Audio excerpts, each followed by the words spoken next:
This is part of the Colorado River Board of California Oral History Project. It is April the 13th, 2009, and we're talking to Bob Schempp, a former employee at Metropolitan Water District of Southern California. Bob, thanks for giving us some time today. I know this is going to become an interesting part of the Oral History Project's library, and especially since you're coming from a slightly different point of view, because we're going to be talking about power today for the most part, rather than water.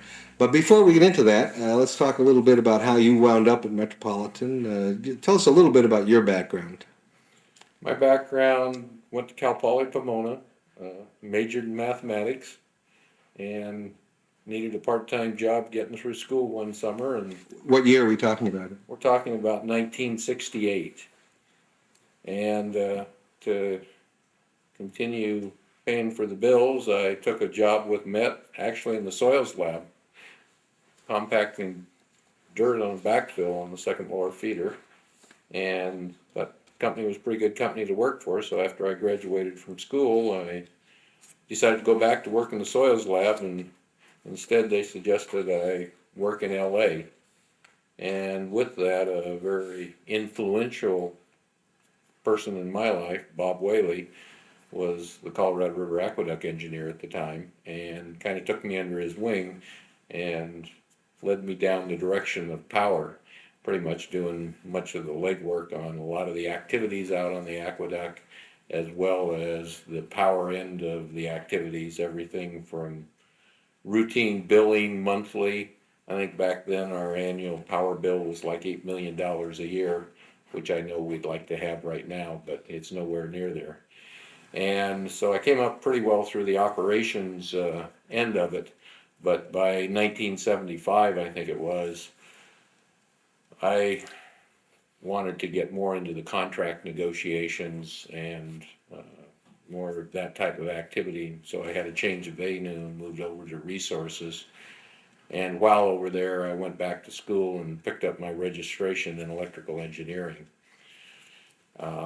And from that point forward, worked pretty well focused on many of the power resources Metropolitan has, everything from the renegotiation of our Hoover contract, amendments to our Parker Power contract, the development of the contracts for the small hydroelectric power projects internal to our distribution system. And integral to much of that was learning some of the background relative to the Colorado River supplies as well, which were integral to our pumping operation. And then moving into the 80s, I became more focused on many of the power supplies related to the State Water Project, which are the major portion of our power costs now. And I guess it was in the mid 80s that Myron Holbert and Carl were encouraging me to get more into the water supply issues, and that's when they involved me in the Imperial Irrigation District negotiations. But before I took a focused venue over in that regard to focusing more on the water supplies, I indicated I wanted to stay in the power arena, since that was pretty well where I cut my teeth, and I had started work on the renegotiation of our Hoover contract after that expired in 50 years. And I wanted to see that job through, which finally came to fruition in 87 when the contract expired and was renewed for another 30 years. But between 84 and I guess 87, 88, I was involved in the IID negotiations for our first conservation agreement with Imperial, and learned many of the players over on the Colorado River entities, and pretty well kept my fingers in that through the first land fallowing program with Palo Verde, first pilot groundwater storage program over in Arizona, until about the mid 90s, might have been 96 or so. And at that time, the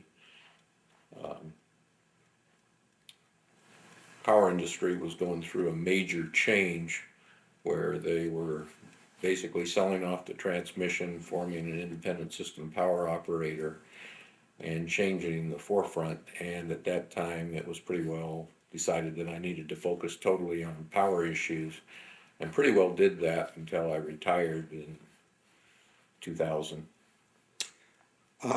As an aside, when you started with Met, was the headquarters above Grand Central, or was it already over at Sunset Boulevard? It was already at Sunset in '68. I think they had been there for 1 or 2 years. Okay, I thought you might have been one of those rare employees that worked at all four headquarters locations, but okay, fine. Before we move on to some of the specific projects that you mentioned, let's talk a minute about the change that took place, at least in California, that affected you with the ISO and the independent. That whole, you mentioned it, the whole different way of distributing and paying for power. Is there any way to describe that in a nutshell? In other words, what was it before and was it after? Prior to the power restructuring, each utility had a service area, and through that, they went through the Public Utilities Commission to earn a certain rate of return because they basically, other utilities could not come into their service area and steal their customers and their rate base. They go out and they spend billions of dollars, something like what Met does on its aqueducts and what have you. And then if somebody came in and decided to sell water in competition with us, they'd basically take away our revenue source, and we'd be stuck with the capital and have to have the remaining entities pick up the big bucks. So prior to this restructuring in the power business, each utility, Edison Company had a service area, San Diego Gas and Electric had their service area, but dotted throughout that area in Southern California were a number of entities that provided their own power. Metropolitan was pretty much unique in that it had its own power sources and had its own loads and transmission line out in the desert. The resale cities, Anaheim, Glendale, Burbank, Pasadena, they had their own little service areas, which were kind of windows that were unique of their own, that they had their own power resources, transmission, and retail loads. The real change that existed was that the utilities wanted to get out of providing the power and the transmission responsibilities. They had a certain responsibility to serve. They would go out and put billions of dollars into rate base, and then the Public Utilities Commission, through various processes, would disallow certain amounts in rate base and what have you. And they thought that through competition, that in the new industry, everybody could provide the competition that would keep the rates low, and that the utilities wouldn't have to take the risk, and the Public Utilities Commission wouldn't have to sit over that part of the rate making. And so that's why they developed the independent system operator to provide the transmission grid to get the power from the generator to the transmission grids. I mean, Edison still serves a certain area, but they only have the retail level of transmission and what have you to get to their individual loads. Did that have any direct impact or even indirect impact on MWD and what it paid? The biggest concern with Metropolitan was that we had some long-term contracts. I spent 10 years of my life renegotiating the Hoover contract, which was very integral to our operation, and we didn't want to lose that resource. It was a very cost-effective resource, running about 8 mils per kilowatt hour, where it's a thousandth of a dollar. Where comparable resources were running 100. And we didn't want to lose that basic resource. We didn't want to lose our Parker resource. And we had a transmission grid that we completely developed ourselves. And we had a very unique nature to our electrical load. We fit those resources to meet our needs, and then we integrated our operation with Edison Company so that any of the resources that did not need on our load could be used to their benefit, and then we would negotiate basically how to balance those benefits so that we could share in combining our operation with Edison Company. Our load fit very well with Edison, as did the generation. And so basically, through much of that, I wasn't a big believer in the new market, somewhat considered a dinosaur, I guess, in that regard. And it might be considered blasphemy. I still have my reservations about the new market and whether or not it's working properly. The power exchange went by the wayside in the early 2000s. I was on that board and helped develop some of their governance structure. We were keeping our fingers very active in all of the power restructuring because we wanted to be sure that our interests weren't jeopardized. We didn't want to be an obstacle to this moving forward because it was going to happen, but we did not want to have it cost us substantial amounts of money when we had already gone through developing our own resources, our own loads, and the generation and transmission for it. So basically, it was a simple cry of much of the municipalities, as well as Met, who joined that group, of basic honor existing contracts. And by that, we were able to keep our transmission. We were able to keep our existing integration agreement with Edison, all of our contracts with the federal government, and relatively maintain a low energy relative to many of the other changes that were going on in the marketplace. In a general sense, how would you characterize Metropolitan's menu of power availability? They take Hoover Power first, I presume, and or Parker Power first because it's cheapest. And then where do they go from there as they need more and more power? First of all, before we get further into this was something I was going to offer early on in the tape. But basically, I have not worked in the area in a focused effort since I retired on the power end. Occasionally, people call me up with questions and stuff. So I didn't do any review for this interview, and a lot of this is my recall of what took place a number of years ago, both on the water and on the power end of things, so it needs to be viewed in that light. But now we get back to the basic issues of how we integrated our resources. Our load on the Colorado River Aqueduct was fairly simple load. We put on a string of pumps. The pumps were 5 pumping plants, Intake, Gene, Iron Eagle, Hines, represented about 35 megawatts of electrical load. And we'd put those on a string of 8 of them, which would fill the aqueduct right up to the top of the aqueduct at about 2,000 cubic feet per second on January 1st, and we'd shut that load off on December 31st, or not really shut it off, just continue. So we had a peak demand of that 35 megawatts times 8, which was somewhere in the neighborhood of almost 300 megawatts that would operate on a flat baseload basis around the clock, 24 hours a day, 365 days a year. There were times with pump outages, certain shutdowns of the aqueduct, etc., but it could all be predicted. It isn't like a daily load of an electric utility where that load peaks during the day when people are going to work, turning on lights, industrial loads are coming on, air conditioning loads are coming on, and the utilities don't have a way of scheduling all of the details of that operation, so they have to have generation on their system that essentially will follow that load. And they've got governors on there and what have you that actually follow the load up, follow it down. On our situation, we did not require that level of regulation. We knew what it was. We could set the generators exactly where they needed to cover our load, and unless the transmission line was interrupted or something, we met that demand.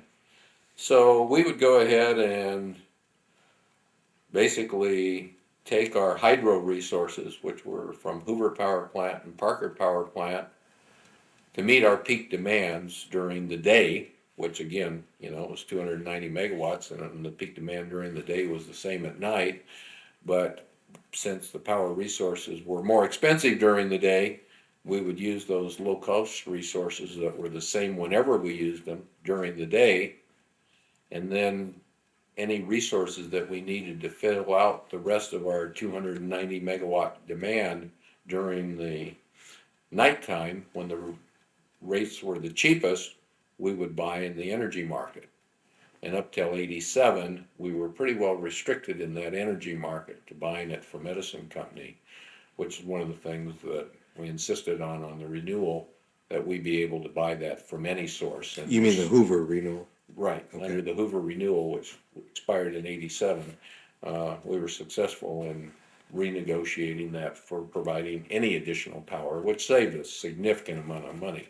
The Edison rates were attractive in the off-peak, but there were substantially lower prices than Edison out there. We could buy from the federal government. In fact, we did buy some from Glen Canyon even in the early days. But we could buy from the energy market, the new California Power Exchange, wherever we could get it. So we'd use our hydro resources to meet our peak demands, and then in the off-peak, we would look around to buy power in the off-peak. And that would pretty well equal our total load. And because the hydro resources were so unique, they're very cost-effective for following utility load curves.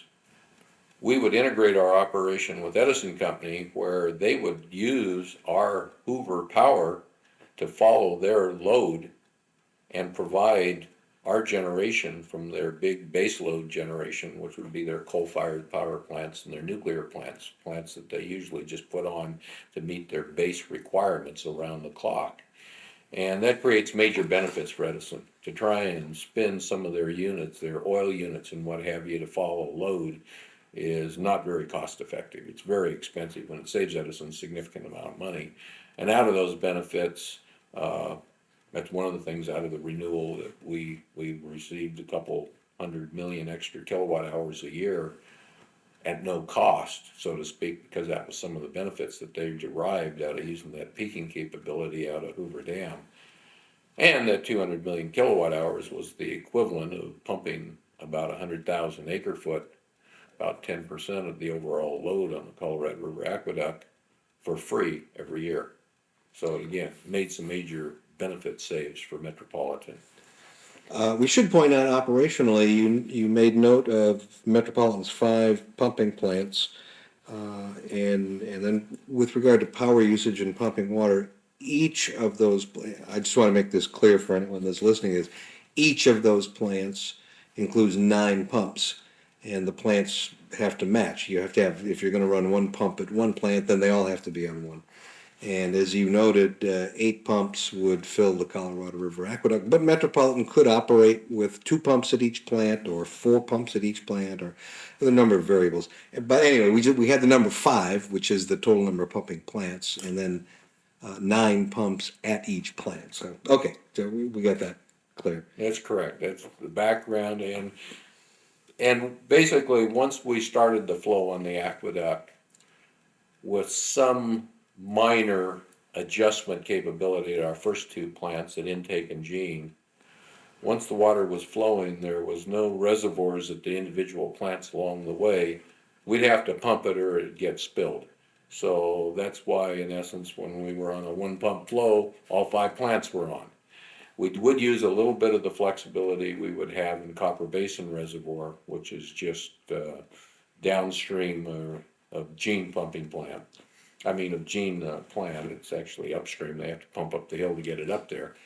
But in that reservoir, there's a little bit of extra capacity in there, and we would actually use it to, at times, shut down and go from an 8 pump flow at Jean and Intake to a 0 flow at those 2 plants, use the reserve storage in Copper Basin to maintain the flow downstream of there. And this would be for an hour or 2, not long duration, but that would provide additional capacity to Edison system. And then instead of coming back on at an 8 pump flow and maintaining the reservoir at a lower level at Copper, we'd go to a 9 pump flow. and actually fill the reservoir back up. And that allows additional peaking capability on Edison's system. Again, some of the benefits that they derived out of that, out of our coordination agreement that we have with them. Okay, I want to get into, of course, the Hoover contract negotiations, because that's probably the major theme here today. But let's deal with Parker first, and then I think we can set that aside fairly quickly. One of the enduring tales is that Metropolitan Water District paid for half of Parker, and thereby they received one half the power produced at Parker in perpetuity. I mean, that's the shorthand, that's the story. Is that accurate, or is it Yes. more complicated than that? The actual construction of Parker Dam was more complicated than that because we were at war with Arizona at the time, and that's why the powerhouse at Parker resides over in California right now. But in any event, the federal government required ownership of the facility.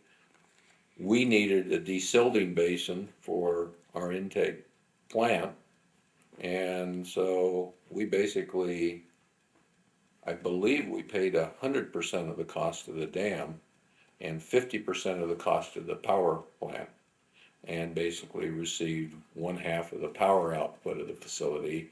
It's not a huge facility, but if I recall right, I think there's 225 million kilowatt hours a year that we roughly get from that facility, one half of the power output, and it will also pump roughly 100,000 acre feet per year through the aqueduct.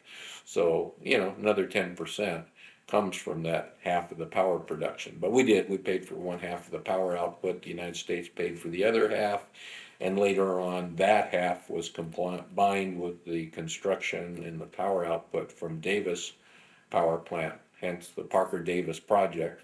Sometime in the mid-50s, those projects were combined, and they have their own host of power customers from that combined power project. But the basic half, the 50% that Metropolitan gets, is at perpetuity and for our use, for our purposes. And we should note that for those unfamiliar with the area, the Parker Dam forms Lake Havasu. It's the southern end of Lake Havasu. And Metropolitan's intake that Bob has referred to is actually in Lake Havasu, takes water out of Lake Havasu. Okay, great. And with that, again, the project was primarily built there at that location. There are some flood control benefits as well that are derived at that location. But it does provide a desilting basin for our intake works, etc. And lo and behold, wasn't foreseen at the time back in the 20s when we built it, or the 30s, but the Central Arizona project now on the other side of the river have the benefit of that entire facility and didn't have to pay anything for it. That's true. You're absolutely right. Their buckskin intake dips into Metropolitan's Lake Havasu. Well, okay, we'll let that one go. Okay, the original Hoover Dam built during the 30s. Original contract for power was signed long before you and I were around. Probably in 1937, 1938, somewhere in that time frame. And so you're working away at MWD, and lo and behold, 87 is approaching, and these contracts, which are, I presume, quite favorable to Metropolitan, LADWP, whoever had rights to the power, and now they're going to be renegotiated. So what was your task? What were some of the issues? What was Metropolitan looking for out of the renewal, and were there other entities standing in the way? And how difficult was it to gain eventually what is a 30-year renewal, I guess, from 1987 until, well, they're coming right back up here for renewal. Okay, very long question, but I'll throw that to you. Number of issues out there. Arizona and Nevada wanted additional portions of the power plant because it was very cost effective. 8 mils versus 100 mils for the alternative at the time. There were other entities within California that wanted some of the power resource. Many of the resale cities, again, they didn't like buying their extra power from Edison Company. They would have rather gone out and got the power at the lower cost, 8 mils per kilowatt hour. And there were some issues in the contract at the time on a right of renewal when the 50 years were up because the existing contractors had paid for it. In the early days, there weren't the loads over in Arizona and Nevada. And if you really look at most of the revenues that were derived to pay for the dam and the power plant, most of those came from California, whether it was the Department of Water and Power that had a big piece of the action, Southern California Edison, or Metropolitan Water District.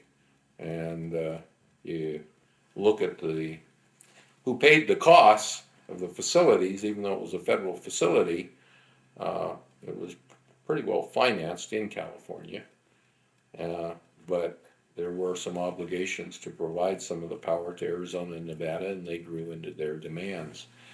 Many of those issues that came up at that time, it's my understanding they're starting to surface again because the 30-year contract expires in 2017. And I'd rather not go into the details of a lot of the negotiations that went on. I recall some of them back at that time, but some of those issues they're basically working on as we speak, and I think anything that I provide on this thing may jeopardize those negotiations, and I don't wish to do that. Okay, well, who are the parties, though, to these negotiations?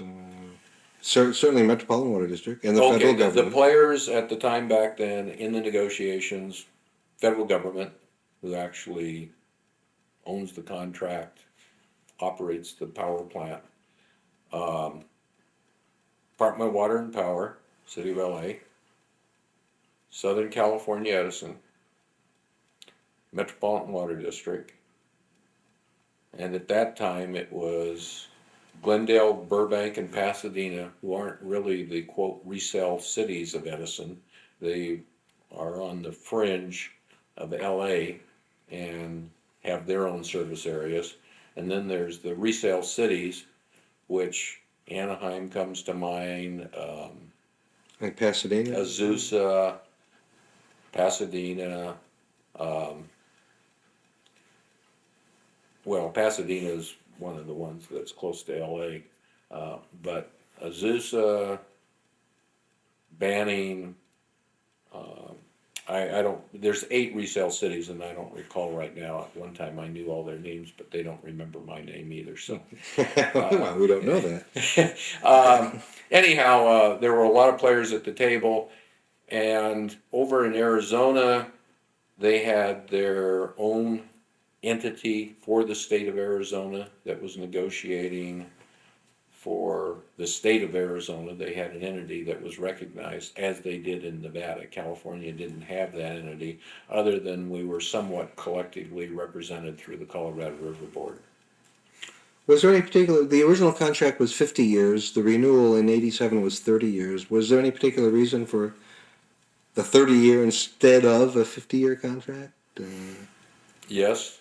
But No, I'll get into the deal. The original was for 50 years. The government was going through the process of renegotiating the contracts, and the various terms that they were looking at on many of their the original 50 years, that was the standard for a Federal Energy Regulatory Commission license on a hydro facility. 50 years. Basically, that was a sufficient period of time to allow an entity to recoup their capital costs for building the facility, and then they'd have to get another license after the 50-year term was up. So hence they followed that tradition and made it 50 years at Hoover. Under the renewal, the federal government was looking at much shorter times because the power industry was changing more rapidly, and they thought it would keep their flexibility in negotiating shorter terms. I think over on the Parker Davis project, they were doing it in 20-year windows. I had heard of some discussion of 10-year windows. And so the initial discussion was 20 years. After lawsuits were filed, many negotiating sessions were held, we were getting close to the end, and actually somebody called me up and asked me, are we there? And I said, I don't want to have to renegotiate this thing again, so make it 30 years. And that got us 30 years. Well, I guess when you think about it, the changes that have occurred in this country, especially in the western United States, from 1937 to 1987, are are staggering. Compared to what happened between 87 and what is likely to happen in 2017. I mean, okay, we got the computer and we got faster airplanes and whatnot, but when you think of the settling of the West, the period 37 to 87 was, it blows your mind. Right. So, if I was, Well, another thing though, in terms of the resource, and it was, like I said, it was kind of the last thing on the table, and we succeeded in getting a 30-year term. It was a little bit more complicated than that, I'm sure, from the federal government's perspective. A 30-year term represented what they were generally looking at in many of the generating resources, whether it be a coal plant or something else that was allowed in rate base for the utilities and stuff. 30-year amortization periods was what they were looking at, and when they were going to have to go in and do some major rework of a coal plant. And the other thing is, when you're planning an electric system, you need to have some assurance of the resource being there for a period of time when you're putting out all these dollars and planning your loads and generation resources.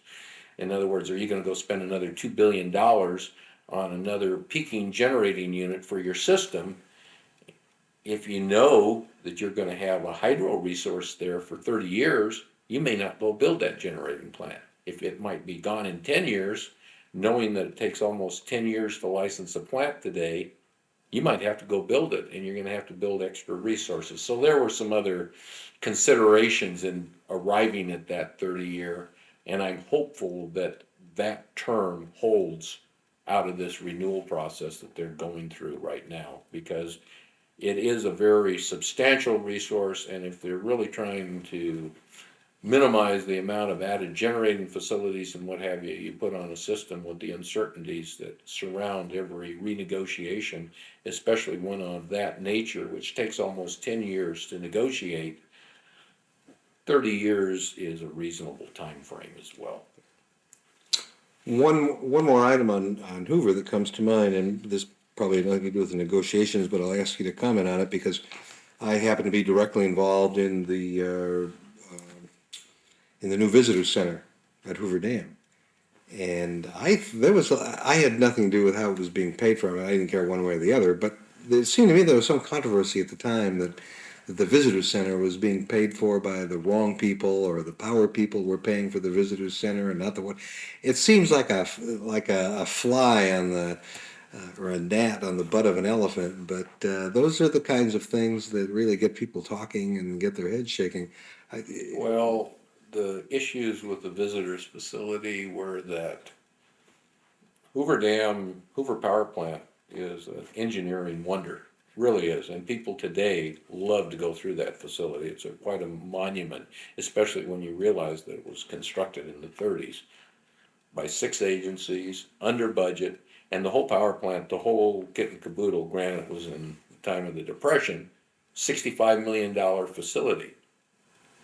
The visitors facility, granted we're going 50 years forward in time, but the visitors facility was, I don't remember the final numbers, but it was over $130 million for a visitors facility.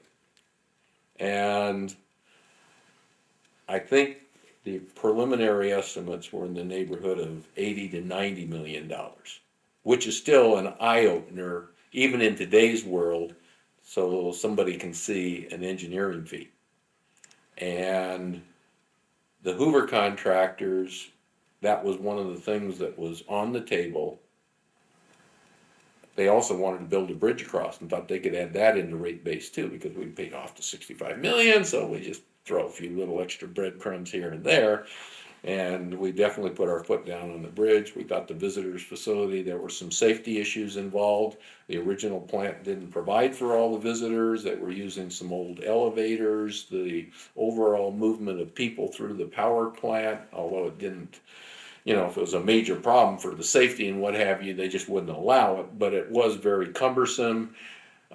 People were standing in line on that road that connects Nevada and Arizona kids would play, they'd get out, there were, I believe, one or two kids that were killed that would get out in the street, what have you. So one of the things that got on the table in the negotiations was to build a visitors facility.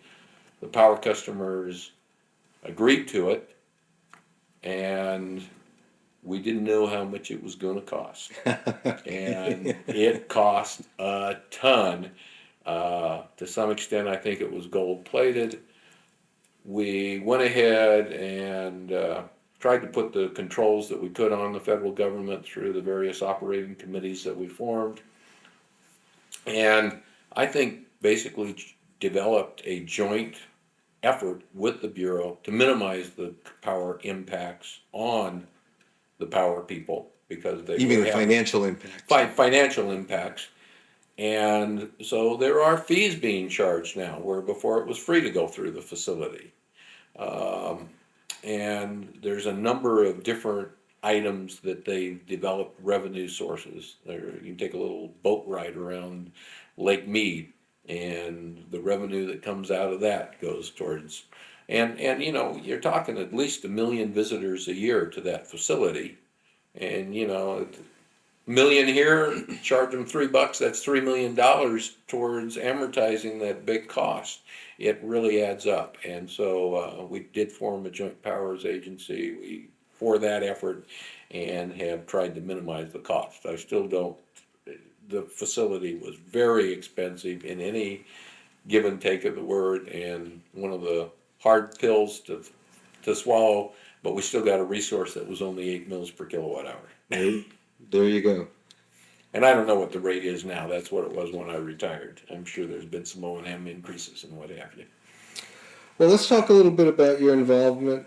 Well, firstly, anything else on Hoover that? I think really right now, Hoover is very integral to our Colorado River Aqueduct. Um, it provides much of the peaking capacity to meet our peak demands, even though Edison uses that. I believe the overall energy that we get out of there is 1.3 billion. That will pump 650,000 acre foot. So you take the 650,000 acre feet we pump from Hoover, you take another 100,000 that we get out of Parker, you take another 100,000 that you get out of the benefit energy. That's 850,000 acre foots. That's roughly 3/4 of our aqueduct pumping comes from these low cost resources we then buy in the market. So Hoover is really integral to that whole process. We build our transmission line into Hoover Power Plant. The only thing I can say, Southern California, basically all of Metropolitan's customers paid for Hoover Dam and the power plant. Whether it be Edison customers or DWP customers, they're all water customers of Met. And pretty much that entire facility was there to provide re-regulation of the river so it could be used by other states. And the people that paid for the dam power plant, if you look at the revenues that went into it, were primarily here in California. You said dam and power plant, by the way, not dam power plant. That just Sometimes I have used that scenario for referring to them, but yes. Okay.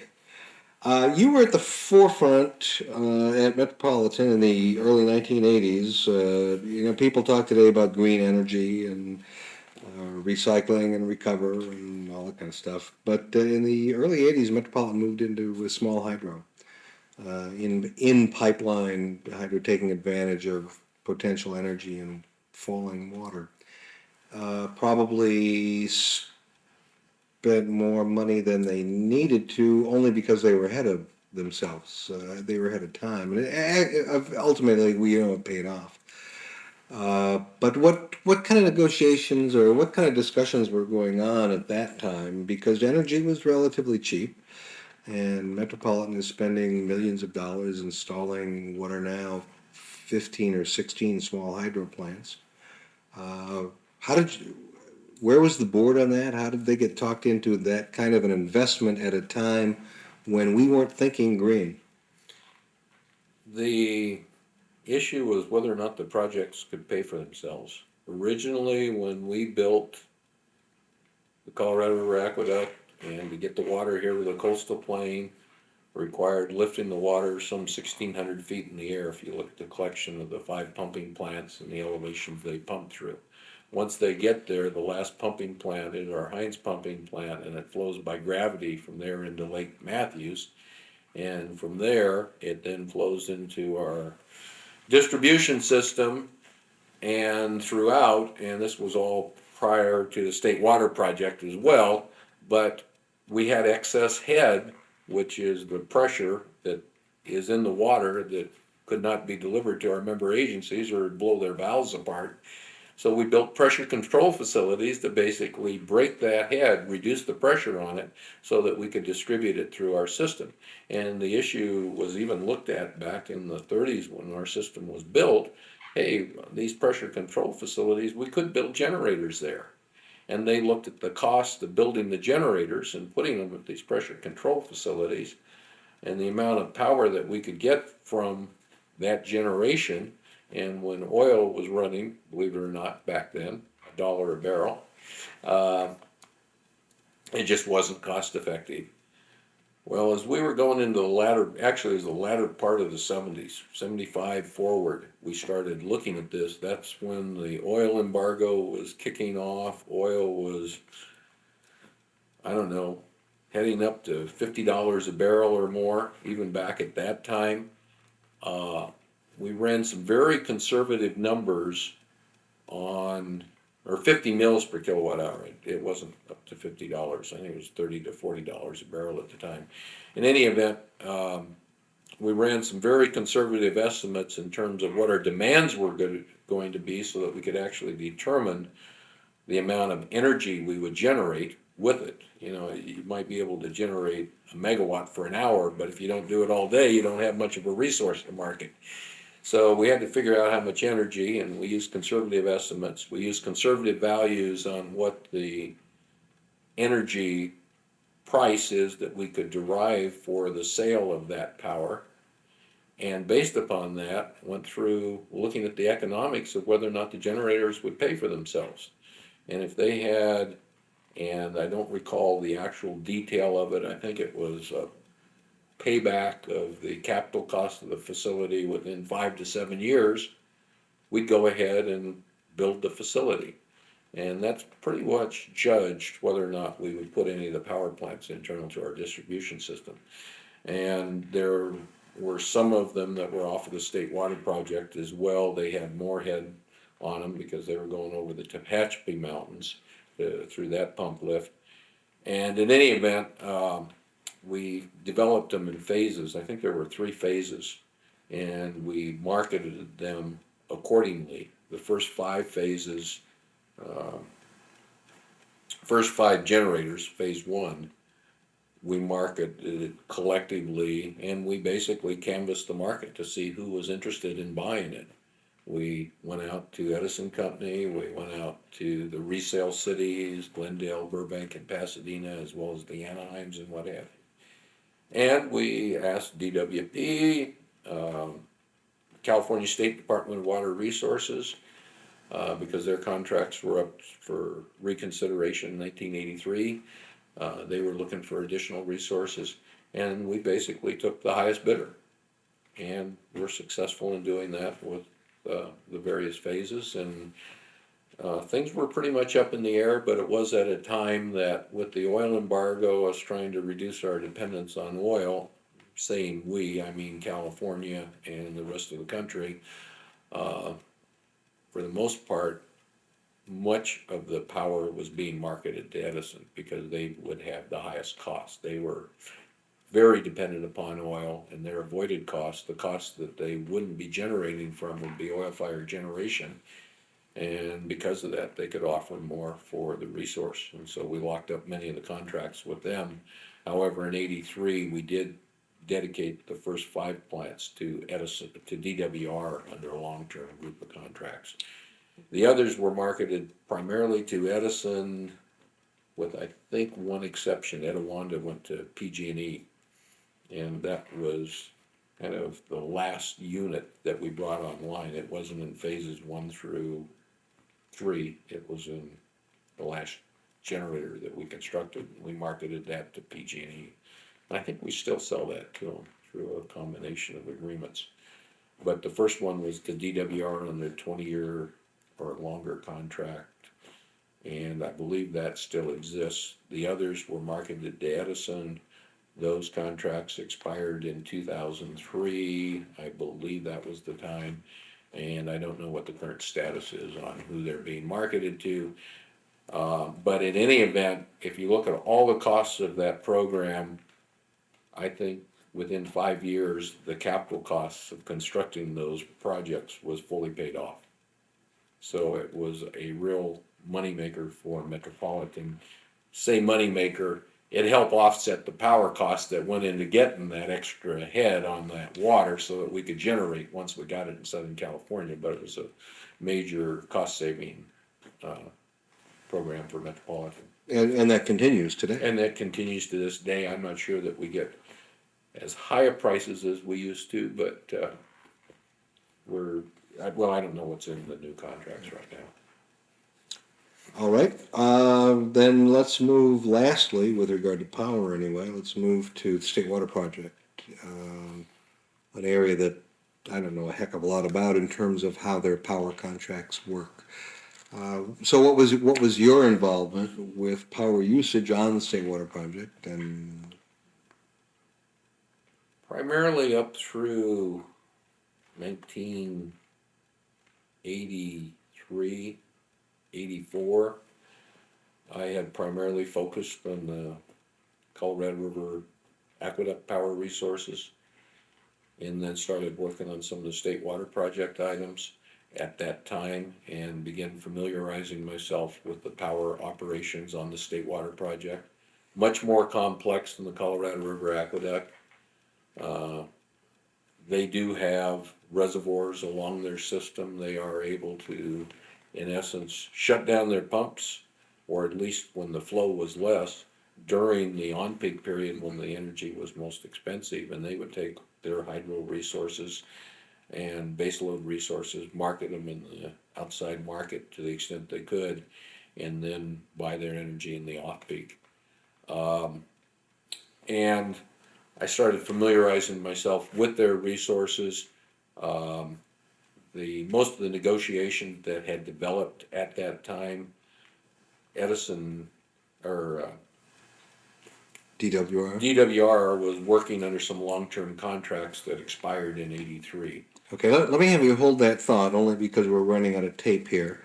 And I'm going to stop, and we'll take a few minutes to change tape, and we'll pick this back up again at the point where DWR is manipulating their power system for the benefit of the users and how all that went, Okay. what you had to do with it. So hang on.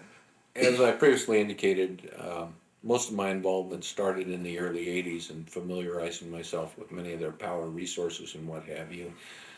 Many of the contracts that they had expired in '83, and they were developing additional resources for after that period of time when those contracts expired. Prior to that time, real integral to their operation were the hydroelectric plants that they had internal to their aqueduct, and these were big hydroelectric plants as opposed to our smaller plants that we had internal to our system.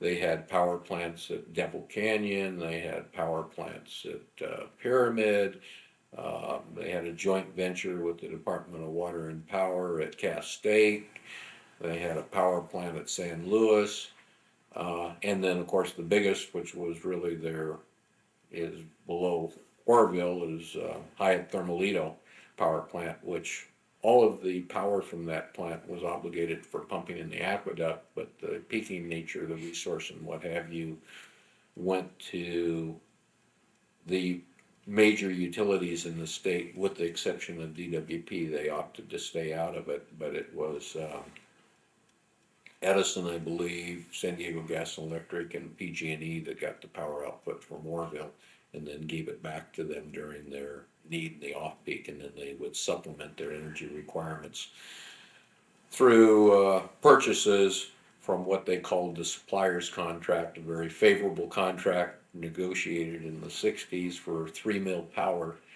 which meant that you could get an acre foot of water through the state water project for about $10, which was very reasonable. And and that all existed up until '83 when those contracts terminated.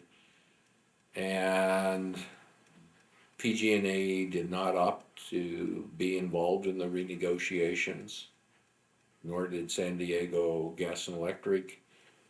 I might have said County Water Authority, but it was San Diego Gas and Electric earlier. In any event, it was Edison that stepped up and worked up an integration agreement with their Hyatt Thermal Lido, Devil Canyon, Pyramid, their other power plants, and were the primary ones that governed the next 20-year period up until, I believe it was 2003 that those contracts expire. And they essentially operated their aqueduct in an off-peak operation until the demands on the aqueduct built, and they had to pump more and more water in the on-peak windows. You're talking on a daily basis. On a right? daily Peak and basis, on-peak. they would cycle the pumps, and of course, there's a cost to do that. We found even on the Colorado River Aqueduct that the units were pretty solid and reliable. You'd put them on, you wouldn't have to exercise them, and the maintenance on them was somewhat minimal. You start cycling units on and off, it's just like a light switch. Eventually, you got to replace the light bulb when you keep flipping it on and off. And big pumps are that way as well. And there was much more maintenance on the pumps by cycling them on and off. But if you looked at the maintenance on them versus the cost of the power, it was still cost effective to cycle them on and off to maximize the pumping in the off-peak period and minimize the costs on the aqueduct. There was a collection of agreements that was worked up before I really got actively involved for that next 20-year period from '83 to 2003, but it was with Edison Company, and a collection of resources in addition, because their demands were developing. Instead of just having to buy in the on-peak, it made more sense to have long-term resources to meet those needs. And a couple of those, one of them was our small hydro. It wasn't a lot of power, but it was one of the first resources they secured for that post period, starting in '83. They also got a part interest in a power plant in Nevada, the Reed Gardner power plant that they worked jointly on with Nevada Power Company. And I believe they're still getting a piece of that power plant. It was a 30-year contract, but I think there are rights of renewal, et cetera. And it was a joint venture again where much of the power they'd take more in the off-peak windows and let Nevada Power Company during a narrow beam in the on-peak use it for their own peaking operations. And then there was a collection of 2 or 3 geothermal plants, because there was a lot of pressure for them to get into some of the green resources during that period of time. Bottle Rock, South Geysers, and I forgot what the third one was. And those turned out to be major lemons. It's the only thing kind to say about them. It was probably the lesser of the evils, the green resources that maybe DWR was being forced by the state to get into. But the various parties that thought the geothermal resources were the way to go in that area up in Sonoma County. Too many straws in the ground, whatever. I think the Magnasource was still there, but the geothermal steam was drying up, and they had to not complete one of them, and the other one they eventually mothballed. And I don't know what the final status was in terms of walking away from them. The plants themselves, for a simple shutdown, it's not possible. The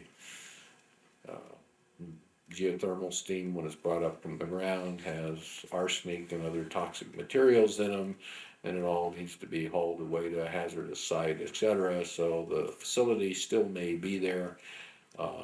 In any event, that's one of the resources that did not pan out that well.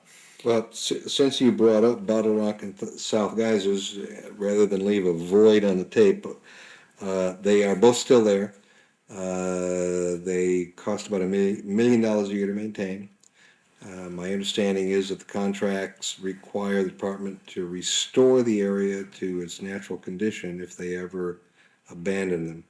And so they have not been abandoned. They're empty, they're non-productive, but the Department of Water Resources carries an item on the budget. It's about $1 million a year.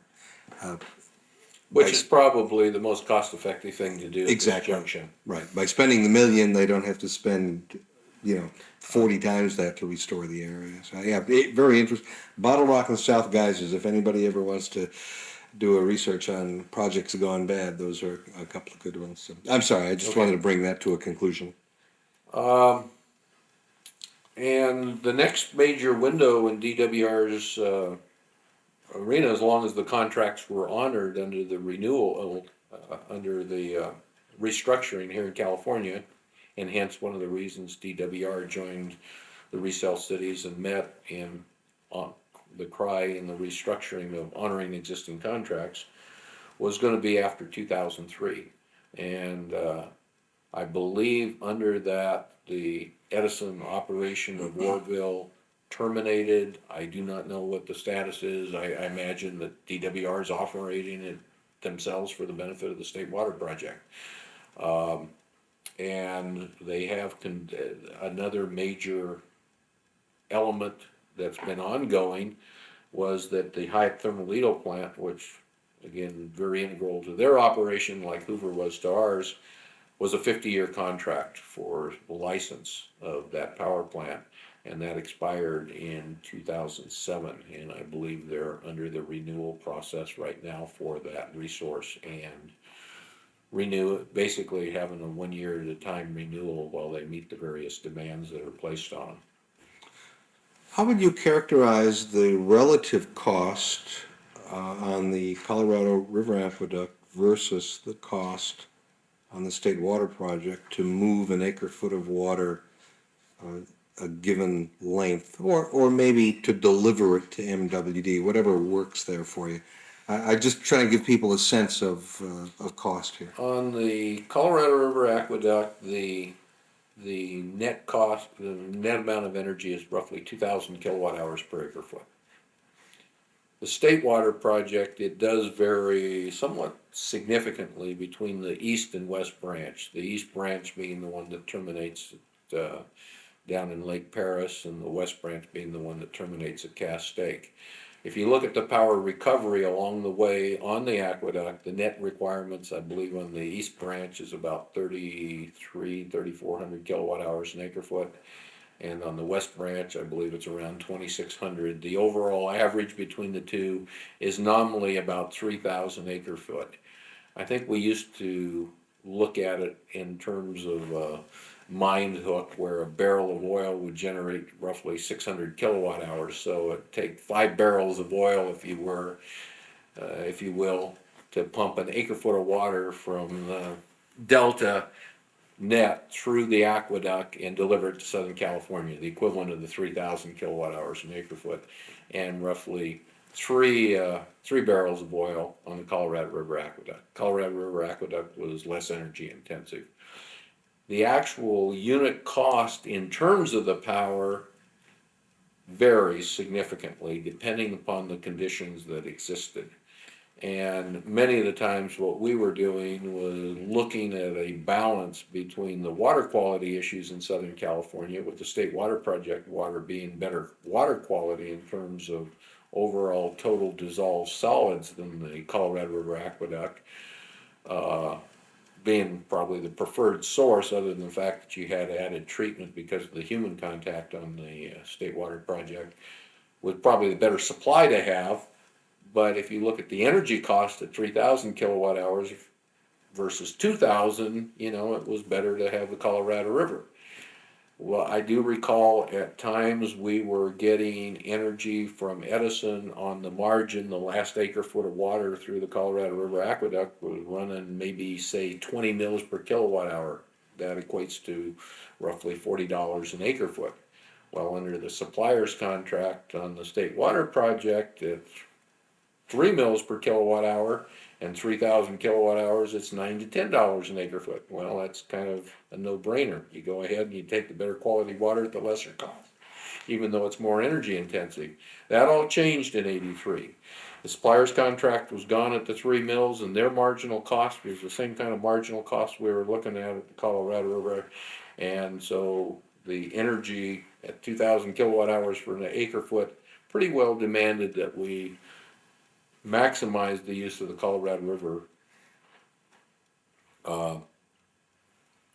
365 days a year, and that's what we started doing at that time. We had on and off up till that time done that, depending upon how we were meeting our blending requirements.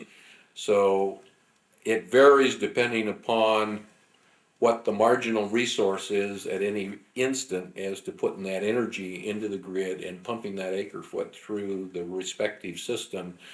But generally speaking now, for the long term, Colorado River Aqueduct supply is the cheapest. The problem is the demands on the Colorado River Aqueduct have gone up with the completion of the Central Arizona project. And at the same time, there's been a drought on the river. And so our supplies available from the Colorado River system aren't sufficient to keep the aqueduct running full. Okay. Well, and speaking of that, I mean, that's a great transition to the last couple of subjects that we can deal with here. IID-1, it has become known as IID-1, and that's the first agreement, the original agreement between the Imperial Irrigation District and Metropolitan. The Palo Verde Land Fallowing Program, which came after that, and to a lesser degree, I suppose, the Arizona Groundwater Storage Program. I believe that you were involved in all three of those in one way or another, and it's only fair to say that other people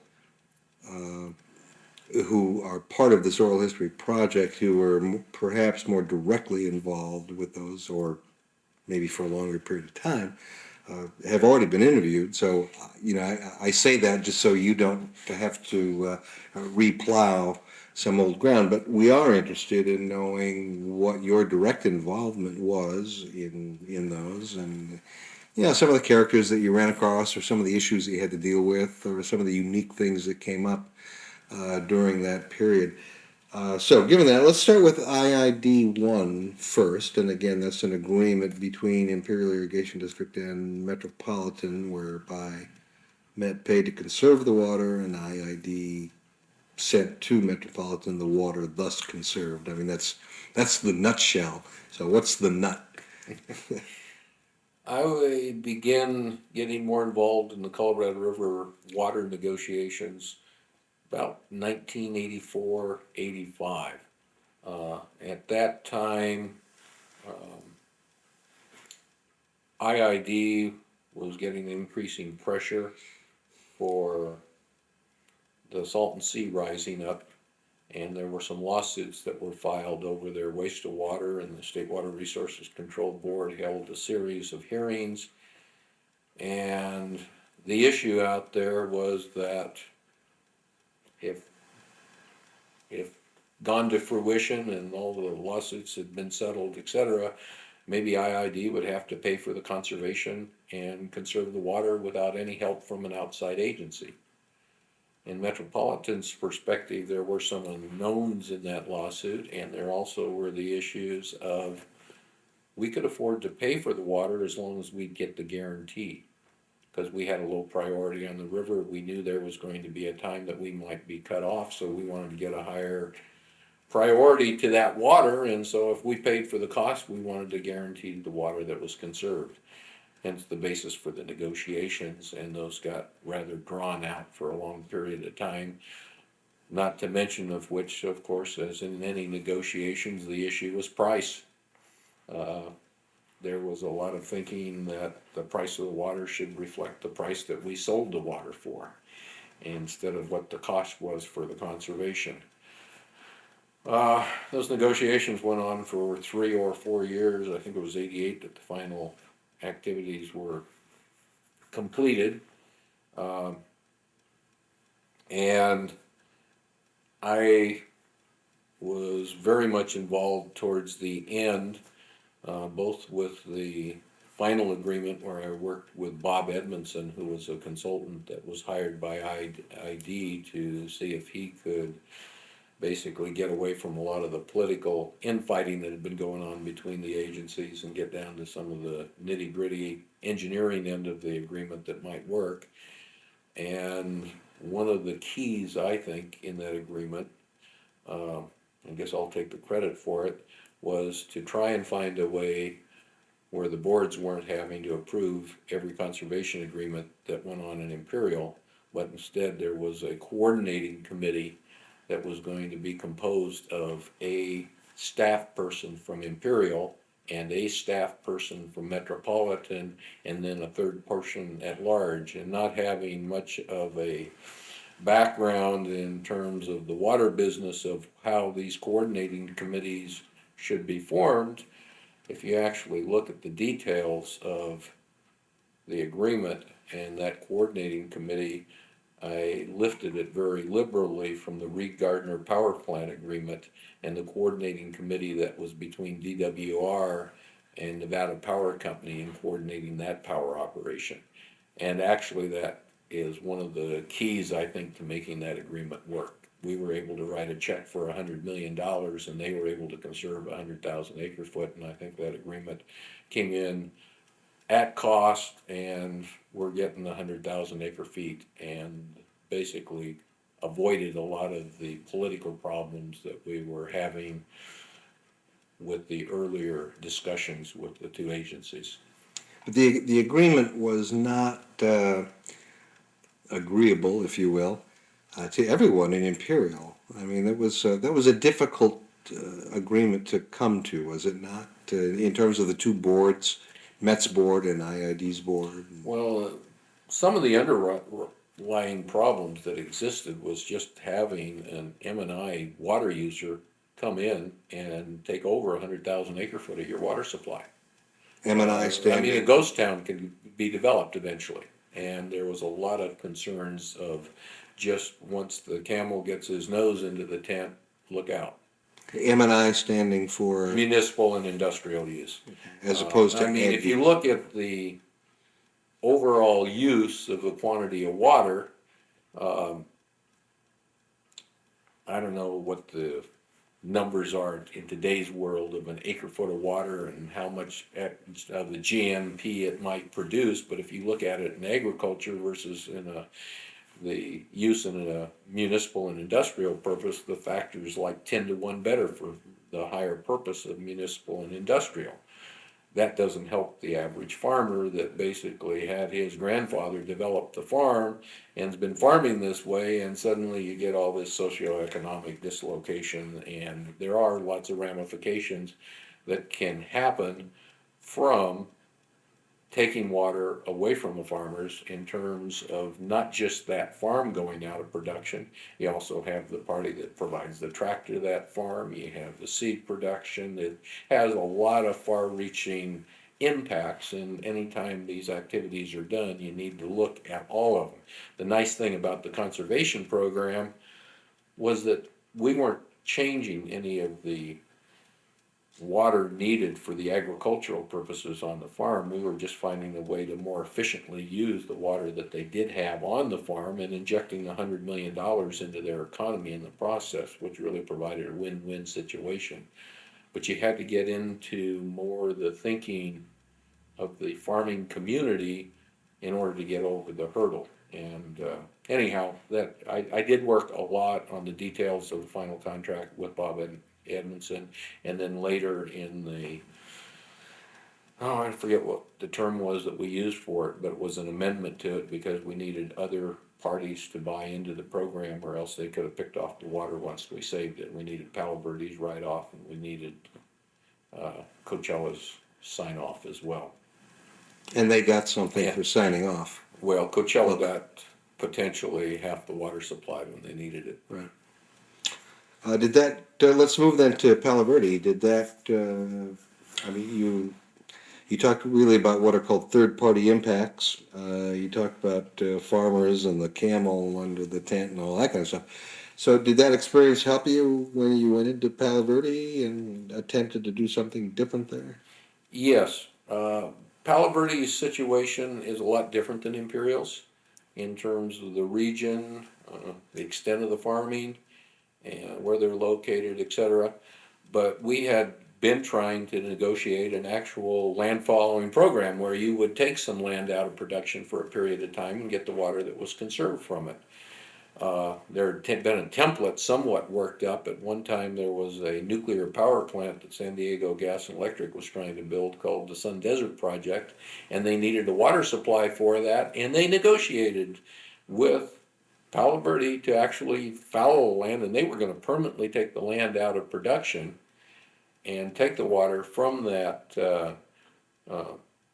land that was out of production and use it as a cooling water for their power plant. So they even bought some farmland down in Palo Verde in order to accomplish this purpose.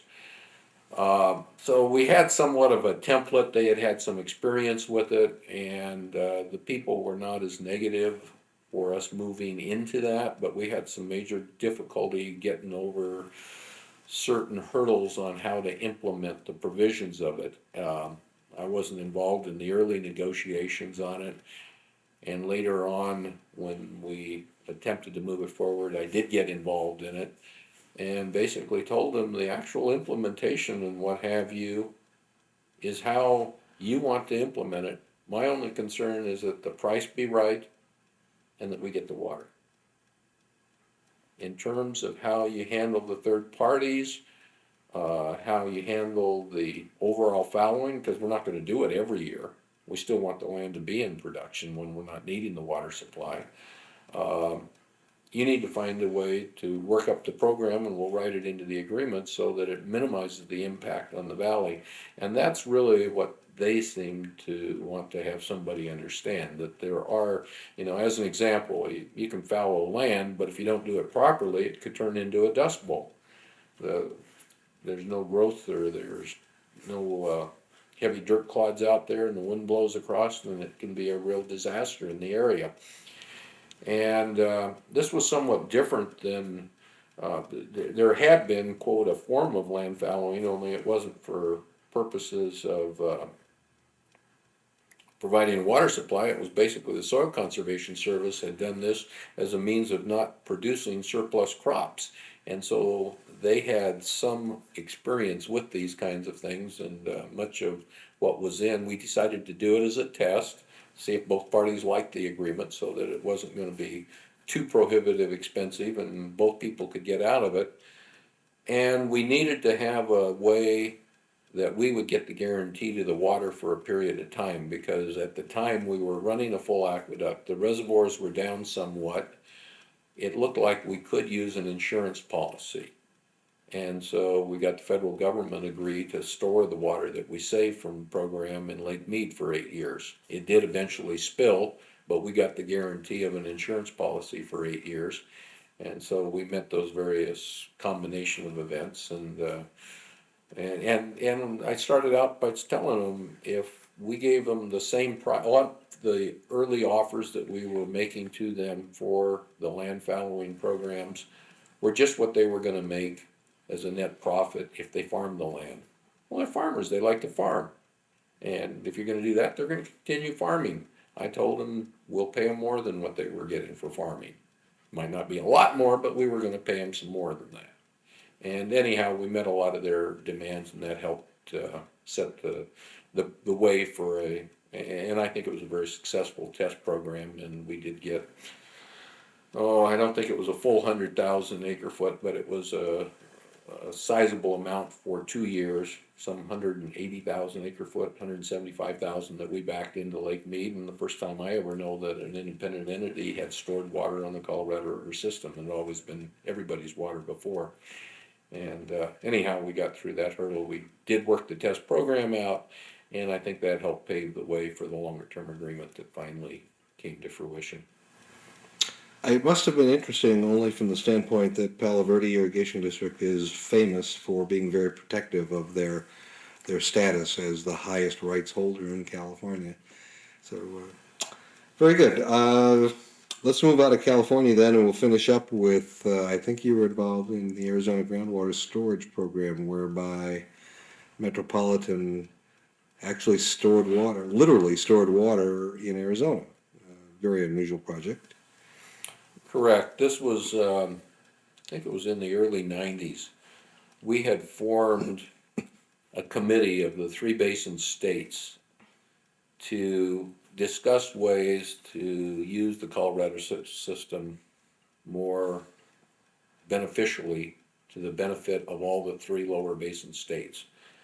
And it was somewhat set up on an informal basis. In the past, whenever any of these discussions were kicked up or started, the politicians and the newspapers would get a hold of it, and suddenly the thing would be shut down because everybody was suspicious that somebody else was going to steal their water, and so we found it much more beneficial to do it on a low key, no obligations, just have a general session where you could have discussions on how to more beneficially use the Colorado River system.